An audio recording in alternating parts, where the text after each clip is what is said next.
បាទសួស្តីទាំងអស់គ្នានៅក្នុងវីដេអូនេះយើងមកសិក្សាអំពីព្យញ្ជនៈតម្រួតទៀតហើយអូខេអញ្ចឹងក្នុងវីដេអូនេះយើងមានព្យញ្ជនៈតម្រួត2ដែលត្រូវសិក្សាទាំងអស់គ្នាបាទព្យញ្ជនៈតម្រួតទី1គឺ CL សំឡេងក្លឹកនិង GL សំឡេងក្លឹកអញ្ចឹងព្យញ្ជនៈតម្រួតទាំងពីរនេះសំឡេងស្រដៀងគ្នាអញ្ចឹងយើងទៅមើលមួយទាំងអស់គ្នាបាទទី1នេះគឺ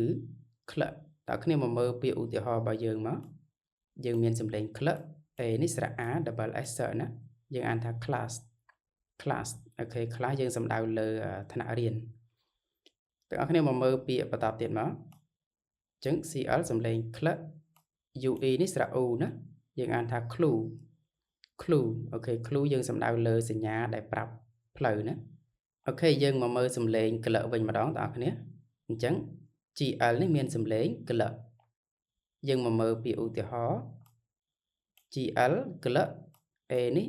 A double S ណាយើងអានថា glass អូខេយើងសំដៅលើកែវ